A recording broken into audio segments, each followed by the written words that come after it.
बुजुर्ग फरमाते हैं, मैंने किताब में पढ़ा, मैं हैरान हो गया। मैंने कहा यार बात तो बाबा जी की बड़ी अच्छी, किताब में पढ़ते पढ़ते ना, फरमाया जिस मस्जिद में नमाज के बाद बच्चों की आवाज ना आए, तवज्जो, फरमाया जिस मस्जिद में नमाज के बाद बच्चों की आवाज ना आए तो समझ लो कि उस मस्जिद के नमाजियों ने मिलकर एक फैसला कर लिया है कि हम आने वाली नस्ल को नमाजी नहीं बनने देंगे। आज हमारा कोई बच्चा थोड़ा सा मस्जिद में आ जाता है ना जनाब, और एक बाबा ही जनाब जो है ना जी, वो ही निशा लेने देता है जनाब। सीख के नहीं आते, तुझे तो खुद पता नहीं है यार, तू इतनी गुफ्तगू करता है।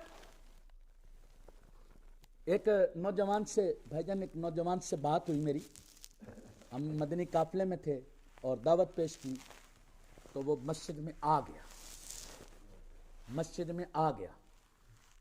अब तवज्जो से सुनने वाली बात है, मस्जिद में आया ना, तो बाद में बयान के बाद मुझसे गुफ्तगू करने लगा, कहने लगा रमजान भाई 16 साल के बाद मस्जिद में आया, 16 साल के बाद मैं मस्जिद में आया। मैंने कहा कैसे? अब सुनिएगा, ये मैं दिल में थोड़ी सी जगह दीजिएगा।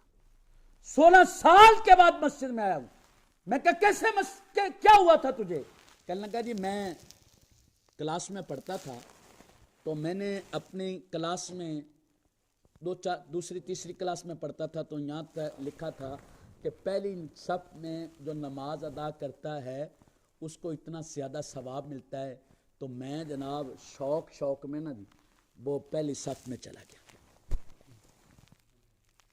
जुमे का दिन था, पहली सफ में चला गया। अब जब मैं पहली सफ में पहुंचा हूं तो जनाब एक बाबा जी ने ना वो मुझे झाड़ के रख दिया, चले जाओ पीछे, क्यों खड़े हो इधर, पीछे चले जाओ।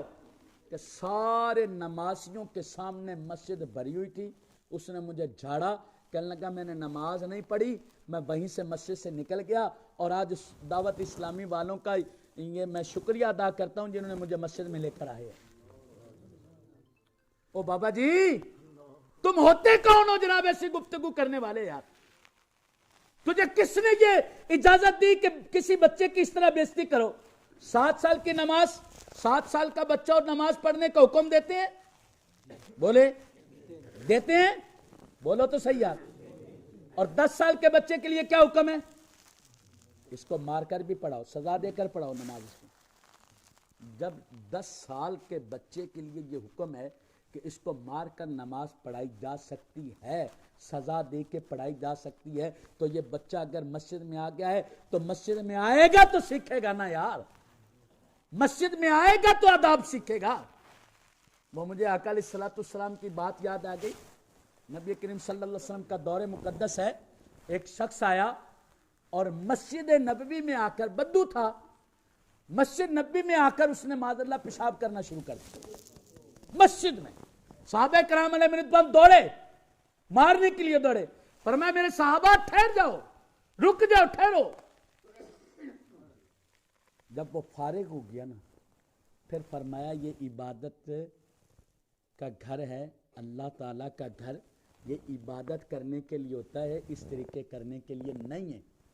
वो बंदा जो है ना जी बड़ा शर्मसार हुआ और उसने आइंदा कहा कि आइंदा मैं ऐसा काम नहीं करूँगा। देखो यार दीन जिसके घर का है उसके समझाने का अंदाज क्या है, दीन जिनके घर का उनके समझाने का अंदाज क्या। और इधर ये ऐसी गुफ्तगू करता है कि वो बच्चे को बेइज्जत करके बाहर निकाल देता है। समझ लो ये बंदा मस्जिद का खैर खा नहीं, ये मस्जिद के लिए प्यारे इस्लामी भाइयों वबाल है। ये आंदा आने वाले नमाजियों को तंग कर रहा है। और फिर जब ऐसा बंदा दुनिया से जाता है ना तो बच्चे भी कहते हैं चंगा होया मगरों लथा जान छुट्टी, कह रहे होते हैं ना। ऐसा मत बने, बच्चों को प्यार के साथ समझाएं, सिखाएं।